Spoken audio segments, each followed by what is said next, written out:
ট্যাবের টাকা গায়েবে এবার মালদায় সিট গঠন করা হলো। অতিরিক্ত পুলিশ সুপারের নেতৃত্বে সিট গঠন করা হলো। ট্যাবের টাকা গায়েবে মালদায় 5টি অভিযোগ দায়ের হয়েছে। 193 জন পড়ুয়ার টাকা চলে গেছে অন্য অ্যাকাউন্টে। ইতিমধ্যেই একাধিক সন্দেহজনক অ্যাকাউন্ট ফ্রিজও করা হয়েছে। কথা বলবো সেবক আমাদের প্রতিনিধির সঙ্গে। সেবক, ইতিমধ্যেই সিট গঠন করা হয়েছে, সিট কিভাবে কাজ করছে, কিভাবে তদন্ত এগোচ্ছে?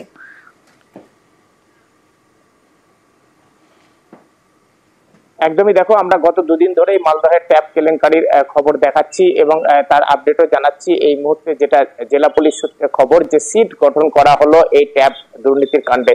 আমরা দেখেছি গত দুদিনে মালদা থেকে 5 জন গ্রেপ্তার হয়েছে, কিন্তু সবই এখন পর্যন্ত যেগুলি গ্রেপ্তার সব কিন্তু পূর্ব বর্ধমান জেলার এই ট্যাব দুর্নীতির রিলেটেড কেসেই তাদেরকে গ্রেপ্তার করা হয়েছে, যদিও মালদা পুলিশ সেখানে অ্যাসিস্ট করে। আর মালদাহের যে 193 জনের পড়ুয়ার অন্য অ্যাকাউন্টে টাকা চলে গিয়েছে, সেক্ষেত্রে তদন্ত দল গঠন করা হলো। এসআইটি নেতৃত্বে থাকছেন অতিরিক্ত পুলিশ সুপার মালদাহের সম্ভব জৈন, এর পাশাপাশি ডিএসপি ডিআইবি এবং আইসি সাইবার ক্রাইম পিএস, তাদেরকে নিয়ে 3 সদস্যের সিট গঠন করা হয়েছে। তারা দৈনিক আলোচনার মাধ্যমে তদারকি করছেন এই তদন্তের। ইতিমধ্যেই 180টিরও বেশি অ্যাকাউন্ট যেগুলিকে ফ্রিজ করে দেওয়া হয়েছে, সেই অ্যাকাউন্টের সম্পর্কে ব্যাংকগুলি থেকে তথ্য আনানোর কাজ চলছে। সেই তথ্য খতিয়ে দেখবে এই সিটের সদস্যরা এবং আইপি অ্যাড্রেস থেকে লোকেশন ট্র্যাক করে কারা এই অ্যাকাউন্ট থেকে টাকা তুলেছে, সেই টাকা কিভাবে উদ্ধার করে আনা যায় সেই চেষ্টা যেমন হবে, একই সঙ্গে অ্যাকাউন্টগুলিকে চিহ্নিত করে এগুলি কিভাবে ব্যবহার করা হয়েছে তা খতিয়ে দেখে এর পিছনে কে বা কারা আছে তাদেরকে গ্রেপ্তার করা, অর্থাৎ চক্রের জাল গোটানোরও চেষ্টা হবে, এমনটাই জেলা পুলিশ সুপার প্রদীপ কুমার যাদব জানিয়েছেন। আমরা ইতিমধ্যেই জেনেছি মালদহের গতকাল আমরা দেখেছি 13টি অ্যাকাউন্ট এমন রয়েছে যেগুলি ভিন রাজ্য থেকে অপারেট করা হয়েছে। এর মধ্যে ঝাড়খণ্ডের 7টি, ছত্তিশগড়ের 5টি, উড়িষ্যার একটি অ্যাকাউন্ট রয়েছে। সেই অ্যাকাউন্টগুলিও ফ্রিজ করা হবে, অর্থাৎ লেনদেন বন্ধ করা হবে। আর গতকালই আমরা যে তথ্য জানিয়েছিলাম, উল্লেখযোগ্য তথ্য, যে প্রায় অর্ধেক অ্যাকাউন্ট থেকে কিন্তু টাকা তুলে নেওয়া হয়েছে। একদমই সেবক, এবং ট্যাবের টাকা গায়েব হয়ে যাচ্ছে। মালদার 193 জন পড়ুয়ার টাকা অন্যের অ্যাকাউন্টে চলে গেছে। এর মধ্যে বেশ কয়েকজনের টাকা গিয়েছে ভিন রাজ্যেও। চাঞ্চল্যকর দাবি মালদার এক ব্যাংক অফিসারের, এবং তিনি এও দাবি করছেন যে অনেক ক্ষেত্রেই অন্য অ্যাকাউন্টে টাকা ঢোকার সঙ্গে সঙ্গেই তা তুলে নেওয়া হয়েছে। অনেকের মতে এতেই স্পষ্ট যে ছক কষেই জালিয়াতি হয়েছে।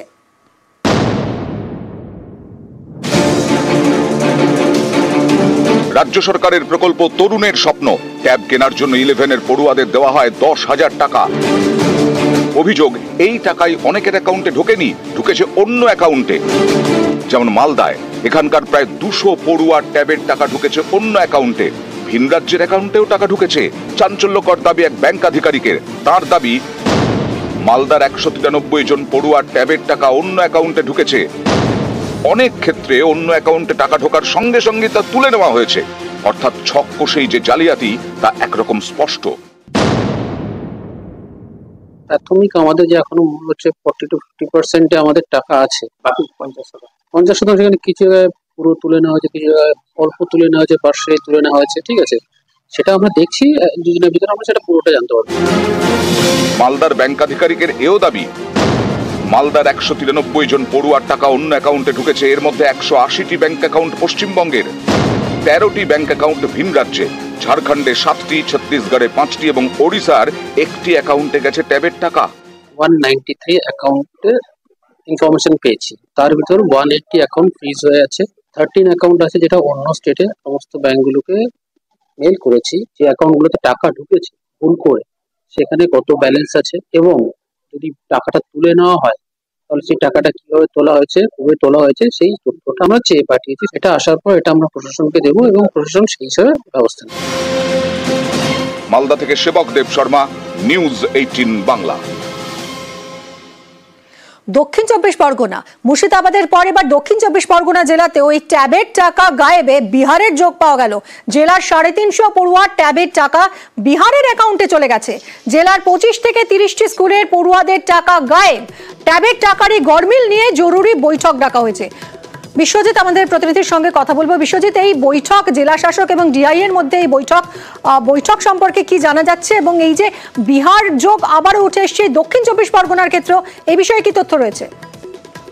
হ্যাঁ দেখো, যে বৈঠক হয়েছে জেলা শাসক এবং যে দক্ষিণ চব্বিশ পরগনা যে শিক্ষা পরিষদ রয়েছে, যে বৈঠক থেকে পরিষ্কার যে একটা স্কুলগুলিকে নির্দেশ দেওয়া হয়েছে, টোটাল যে দক্ষিণ চব্বিশ পরগনা 25 থেকে 30টা স্কুল রয়েছে, প্রত্যেককেই কিন্তু যে প্রধান শিক্ষক রয়েছে তাদেরকে নির্দেশ দেওয়া হয়েছে যে তাদের স্থানীয় এলাকায় কিন্তু একদম এফআইআর করতে হবে, অভিযোগ দায়ের করতে হবে। এবং সেই মতো গতকাল যেটা দেখা গেল, গঙ্গাসাগর মেলার যে স্কুলগুলি রয়েছে তারা কিন্তু সাগর থানায় তারা অভিযোগ দায়ের করেছে। এবং ইতিমধ্যে যে তথ্য যেটা উঠে আসছে, যে পুলিশের প্রাথমিক অনুমান, সেটা হচ্ছে যে অ্যাকাউন্টগুলিতে যে টাকাগুলি ট্রান্সফার হয়েছে, অর্থাৎ যে ছাত্রদের যে অ্যাকাউন্টগুলির পরিবর্তন করে দেওয়া হয়েছে, সেই অ্যাকাউন্ট নাম্বার ধরে কিন্তু পুলিশ ইতিমধ্যে তদন্ত শুরু করেছে। এবং সুন্দরবন পুলিশ জেলার পক্ষ থেকে একটা তদন্ত কমিটি তৈরি করে দেওয়া হয়েছে। এবং সেই কমিটি কিন্তু ইতিমধ্যেই এই যে অ্যাকাউন্টগুলি, কোন কোন অ্যাকাউন্টের তদন্ত যে টাকাগুলি গিয়েছে, সেই জায়গা থেকে কিন্তু পরিষ্কার একটা যে উঠে আসছে যে বিহারের একটা যোগ কিন্তু ইতিমধ্যে পাচ্ছে। যে পুলিশের প্রাথমিক যেটা অনুমান যেটা মনে করছে যে এই যে টাকাগুলি যে অ্যাকাউন্টে ট্রান্সফার হয়েছে, সেই অ্যাকাউন্টের সঙ্গে বিহারের একটা যোগ রয়েছে। এবং সেই ধরে কিন্তু তদন্ত প্রক্রিয়া চলছে। সুন্দরবন পুলিশ জেলার পুলিশের তরফ থেকে কিন্তু তদন্ত প্রক্রিয়া শুরু হয়েছে। এবং স্বাভাবিকভাবে মানুষ এবং যারা রয়েছে সবাই কিন্তু একটা কিন্তু প্রশ্ন উঠতে শুরু করেছে। সবাইরই কিন্তু সরকারি বিভিন্ন রকম প্রকল্পের টাকা ঢোকে, বিভিন্ন রকম টাকা ট্রান্সফার হয়। তাহলে সেক্ষেত্রে যে অ্যাকাউন্টগুলি রয়েছে, তাদের যে অ্যাকাউন্টগুলি রয়েছে বা অন্যান্য পড়ুয়াদের যে অ্যাকাউন্টগুলি রয়েছে, সেটা কতটা সিকিউর, সেটা নিয়ে কিন্তু একদম এই প্রশ্ন তো উঠবেই। বিশ্বজিৎ, অনেক ধন্যবাদ। ৬০ জন ছাত্রছাত্রী আছে, তার মধ্যে ৩১ জন ছাত্রছাত্রীর টাকা মানে একটা অনামি বা বেনামি অ্যাকাউন্টে চলে গেছে। পুজোর আগে ওরা টাকা ছেড়েছে এবং পুজো ছুটির পরে যখন ওরা টাকা অ্যাকাউন্টে ঢুকছে না, তখন এরা এসে আমাদের স্কুলে এসে যোগাযোগ করে যে স্যার আমার অ্যাকাউন্টে টাকা ঢোকেনি। তখন আমরা বললাম যে কেন, আমরা তো সব পাঠিয়ে দিয়েছি, সমস্ত তথ্য দিয়ে কেন ঢোকেনি। তখন আমরা খুঁজতে গিয়ে দেখি, মিলিয়ে দেখি একটু, তখন দেখা গেলো যে অ্যাকাউন্ট নাম্বারগুলো পুরো চেঞ্জ হয়ে গেছে। মোট আমরা 43 জনের জন্য আবেদন করেছিলাম, তার মধ্যে 15 জন এখনো টাকা পায়নি। আমরা যে 15 জনের টাকা ক্রেডিট হয়নি এখনো, তো তাদের ব্যাংকে যোগাযোগ করেছিলাম। তো তার মধ্যে জানা গিয়েছে কিছু স্টুডেন্টের টাকা ক্রেডিট হয়নি অন্য কারণে, আর কিছু স্টুডেন্ট রং ক্রেডিট হয়েছে, মানে অ্যাকাউন্ট নাম্বার চেঞ্জ হয়েছে, সেই জন্য অন্য অ্যাকাউন্টে টাকা ঢুকে গেছে। ওই অ্যাকাউন্ট নাম্বারগুলো অন্য রাজ্যের দেখাচ্ছে। দক্ষিণ 24 পরগনা জেলায় 35টি স্কুলের প্রায় 350 জন ছাত্রছাত্রীর টাকা অন্য অ্যাকাউন্টে চলে গেছে। কিভাবে অন্যের অ্যাকাউন্টে চলে গেল, কোনো প্রধান শিক্ষক শিক্ষিকা ওই অ্যাকাউন্ট নাম্বারগুলো আপলোড করেননি। পোর্টাল দিনের বেলা কাজ করতো না, সার্ভার ডাউন থাকতো। কোনো জেলায় কোনো প্রধান শিক্ষক ডিআই এর নোটিশে বিষয়টাকে এনেছিলেন, কিন্তু তারা সার্ভার ডাউনের অজুহাতে এড়িয়ে গেছেন। এই এখন যেটা বলা হচ্ছে যে জামতারা সাইবার হ্যাকারসরাই কাজ করেছে, তাহলে পরে কেন প্রধান শিক্ষক শিক্ষিকাকে দায়ী করা হচ্ছে? এটা ভুল গল্প। এটা হয়ে গেছে রং ক্রেডিট আর নট ডিসবার্সমেন্ট। যেগুলো আমরা দিয়েছি স্টুডেন্টদের, সেটা আপনার 441টা হয়ে গেছে, আপনার ডিসবার্স হয়নি, মানে অ্যাকাউন্ট নাম্বার ভুলের জন্য। এগুলো আমরা আবার অ্যাকাউন্ট নাম্বারটা করে দিচ্ছি, কমপ্লাই করে আবার দিয়ে দিচ্ছি। আমাদের যেগুলো মিসিং ক্রেডিট রয়েছে আমরা সমস্ত রিকভারি করছি, মানে রং ক্রেডিট 0 হয়ে যাবে, আমরা সেটা রিকভারি করে নিচ্ছি, কোনো অসুবিধা নেই। আমাদের সাউথে সেরকম কোনো প্রবলেম নেই স্যার। টাকা গায়েবের অভিযোগ এবার ঘাটালের স্কুলের 46 জন পড়ুয়ার টাকা গায়েব। 259 পড়ুয়ার মধ্যে 46 জন পড়ুয়ার টাকা গায়েব। ট্যাবের টাকা অন্য অ্যাকাউন্টে ঢোকার অভিযোগ। অধিকাংশ অ্যাকাউন্টই অন্য জেলায়, উত্তর দিনাজপুর, মালদা এবং শিলিগুড়ির অ্যাকাউন্টে ঢুকে গেছে টাকা। সাইবার ক্রাইম এবং ডিআই অফিসে অভিযোগ জানিয়েছে স্কুল কর্তৃপক্ষ। সুকান্ত আমাদের প্রতিনিধির সঙ্গে কথা বলি। সুকান্ত, কিভাবে সামনে এলো যে এই ট্যাবের টাকা স্টুডেন্টরা পাননি এবং এরপর কি ব্যবস্থা নেওয়া হচ্ছে? দেখো মিমি, চতুর্দিকে অর্থাৎ রাজ্যের বিভিন্ন স্কুলে এই ট্যাব নিয়ে সমস্যা হচ্ছে। সেখানে কিন্তু খবর উঠে আসছে যে ট্যাবের টাকা গায়েব, আর তারপরে কিন্তু পড়ুয়ারা তারা কিন্তু তৎপর হয় যে তাদেরও টাকা আসছে না। এই নিয়ে তারা কিন্তু প্রধান শিক্ষককে জানায়, প্রধান শিক্ষকের সাথে যোগাযোগ করে ব্যাংকে যাওয়া হয়।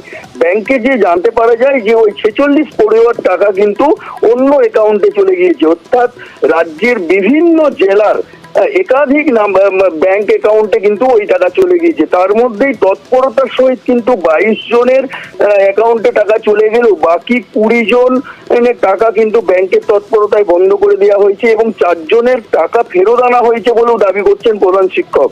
এই বিষয়ে কিন্তু সাইবার ক্রাইম থেকে শুরু করে শিক্ষা দপ্তর সহ প্রশাসনিক দপ্তরে লিখিত অভিযোগ দায়ের করা হয়েছে। এখন ওই আদর্শ অরবিন্দ বিদ্যা নিকেতনের যে পড়ুয়ারা তারা কিন্তু চাইছেন যে প্রশাসন তৎপরতার সহিত তাদের ট্যাবের টাকা ফিরিয়ে দিক। একদমই, অনেক ধন্যবাদ সুকান্ত। স্কুল বলেছিল কালী পুজোর পরে আগে ঢুকে যাবে, এখনো তো ঢুকেনি। স্যার বললো যে অন্য অ্যাকাউন্টে নাকি ঢুকে গেছে। কালী পুজোর পর ঢুকেছে, চেক করেছিলেন? না, চেক করছি, ঢুকেনি এখন। কতজন তোমরা স্কুলে পাওনি? 46-40 মতো। না, টাকা ঢুকেনি। জিজ্ঞেস করা হয়েছিল যে কতজনের টাকা ঢুকেনি, তাদেরকে নতুন করে আবার ব্যাংকের অ্যাকাউন্টের বইয়ের জেরক্স দিতে বলা হয়েছিল। অ্যাকাউন্টটা চেক করার জন্য যখন দেখতে গেলাম, দেখলাম যে সব নাম্বারগুলোই ভুল। মানে ওই নাম্বারটা আমাদের অনেকেই দেখা গেছে যে সব নাম্বারগুলো আলাদা, আমাদের নয়। লিস্ট পাঠানো হয়েছে আবার নতুন করে। এক জনের ভুল হতে পারে, কিভাবে 25-30 জনের একই ভুল? অ্যাকাউন্ট গুলো অলরেডি আমাদের আপডেট করাই ছিল, পোর্টালটা খোলা যাচ্ছিল না, পোর্টালটা ভীষণ জ্যাম হচ্ছে। এখন সেটা জানতে পারলাম যে ওগুলো হ্যাকিং গুলো হওয়ার জন্য এই কেসগুলো হচ্ছে। অ্যাকচুয়াল যেটা বেনিফিশিয়ারি অ্যাকাউন্ট ছিল সেই অ্যাকাউন্টে না গিয়ে হ্যাকিং হওয়ার কারণে, ট্যাম্পারিং হওয়ার কারণে ওটা অন্য জায়গায় টাকাগুলো চলে যায়। 22 জনের অ্যাকাউন্টে টাকা ঢুকেছে এবং টাকা তুলে নেওয়া হয়েছে, উইথড্র হয়ে। কোথায় কোথায় স্যার গেছে? এবং এগুলো সবই বেশিরভাগ সব উত্তর দিনাজপুর, শিলিগুড়ি, মালদা এইসব এলাকাতেই বেশি গেছে সব। দক্ষিণ 24 পরগনা দেখালাম, মেদিনীপুর দেখালাম, এবার দেখুন ঝাড়গ্রামে বেড়েছে ট্যাবের টাকা গায়েবের সংখ্যা। 11 থেকে বেড়ে 13টি স্কুলের পড়ুয়ার টাকা গায়েব। ঝাড়গ্রাম জেলা জুড়ে 60 জন পড়ুয়ার টাকা গায়েবের অভিযোগ। সাইবার ক্রাইম থানায় অভিযোগ দায়ের করেছে স্কুল কর্তৃপক্ষ। রাজু রয়েছেন, আরো বিস্তারিত জানাবেন। রাজু, দেখো প্রথমত বলে রাখি, রাজ্যের বিভিন্ন জায়গায় যেভাবে ট্যাবের টাকা গায়েব হচ্ছে ঠিক তেমনই আবার ঝাড়গ্রামেও 11টি স্কুলে, প্রথমে যে 11টি স্কুলের কথা বলা হয়েছিল সেই 11টি স্কুলে প্রায় 50 জনের ট্যাবের টাকা গায়েব হয়েছিল। সেই জায়গায় এখন সেটা সংখ্যা বেড়ে প্রায় 13 হয়েছে। আর সেখান থেকে প্রায় 60 জন ছাত্রছাত্রীর ট্যাবের টাকা গায়েব হয়েছে, যেখানে দেখা গেছে যে তাদের অ্যাকাউন্টে সেই টাকা ক্রেডিট হয়েছে এবং তারপরে হঠাৎ সেই টাকা উধাও। আর এই টাকা যাচ্ছে কোথায় বা কিভাবে সেই প্রতারক এই ট্যাবের টাকা সেখান তাদের অ্যাকাউন্ট থেকে নিয়ে নিচ্ছে তা নিয়ে তদন্ত শুরু হয়েছে। ইতিমধ্যে সাইবার ক্রাইম থানাতে অভিযোগ দায়ের হয়েছে এবং স্কুল কর্তৃপক্ষের বক্তব্য যে আমরা এই বিষয় নিয়ে আমাদের যে উচ্চপদস্থ শিক্ষা দপ্তরের আধিকারিক রয়েছে তাদেরকে জানিয়েছি এবং রাজ্যেও এই বিষয় নিয়ে জানানো হয়েছে এবং রাজ্যের তরফ থেকে এই বিষয়টি বিশেষ করে ফরেনসিককে দিয়ে খুব ভালোভাবে দেখা হচ্ছে। এবং ঝাড়গ্রামে যে সমস্ত স্কুল রয়েছে সেই সমস্ত স্কুলে এখন থেকে আরো বিশেষ নজরদারি রাখা হয়েছে, কারণ এর সংখ্যা হয়তো আরো বাড়তে পারে এমনটাই জানাচ্ছে শিক্ষা পরিষদ। তার সাথে সাথে স্কুলে যে সমস্ত ছাত্রছাত্রীদের ট্যাবের টাকার আসার কথা রয়েছে বা যাদের ঢুকে গেছে সেই সমস্ত অ্যাকাউন্টগুলোকে খুব ভালো করে দেখা হচ্ছে। ধন্যবাদ রাজু। 320 জন স্টুডেন্ট, তার মধ্যে 7 জন টেপ পায়নি, 313 জন পেয়েছে।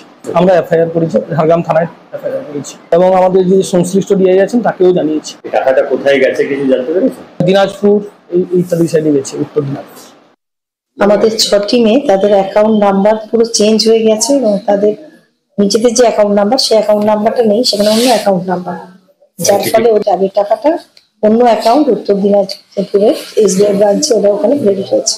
এর আগে কখনো এরকম হয়েছে? না, এটাই প্রথমবার। আমরা সেটাও বুঝতে পারছিলাম কি করে সম্ভব, কারণ আমরা প্রত্যেকে চেক করে নিয়েছি, কিন্তু চেক করার মাঝখানেই হ্যাক হয়েছে আমাদের অনুমান। এবং আমরা ব্যাংকে খবর নিলাম যে যেদিন ক্রেডিট হয়েছে তার পরের দিনে টাকাগুলো তুলে নেওয়া হয়েছে। একজনেরটা কোনো কারণে ব্যাংক তুলতে পারেনি, ইনঅ্যাক্টিভ হয়ে গেছে বলে, আর বাকি 5 জন তুলে নিয়েছে।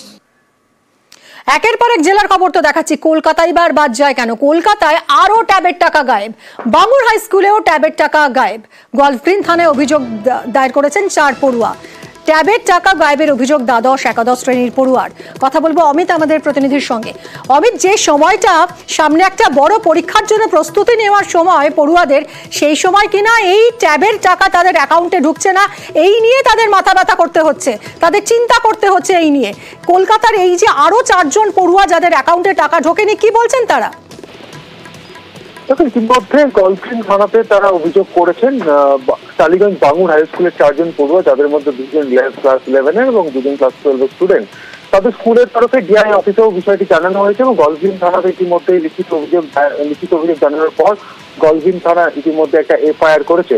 এবং যেহেতু কলকাতা পুলিশের গোয়েন্দা বিভাগ এই বিষয়টি তদন্ত করছে, সেক্ষেত্রে গলফিন ছাড়াও শহরের আরো বেশ কিছু থানা রয়েছে, যেমন যাদবপুর, সরসোনা, মানিকতলা, ভবানীপুর, জোড়াবাগান, এই সমস্ত থানাগুলোতেও আস্তে আস্তে বিভিন্ন থানা থেকে অভিযোগ আসছে কলকাতা পুলিশের কাছে, এবং সে সমস্ত অভিযোগ খতিয়ে দেখে এফআইআর করা হচ্ছে ইতিমধ্যে পুলিশের তরফে। গতকাল পর্যন্ত যেমন 6টি থানাতে এফআইআর করা হয়েছিল কলকাতা পুলিশে, ইতিমধ্যেই রাতে গলফিন থানাতে এফআইআর করা হয়েছে। সেক্ষেত্রে এই মুহূর্তে এফআইআর এর সংখ্যা 7, এই সংখ্যাটা আরো বাড়তে পারে, কারণ বিভিন্ন থানাতে অভিযোগ আসছে।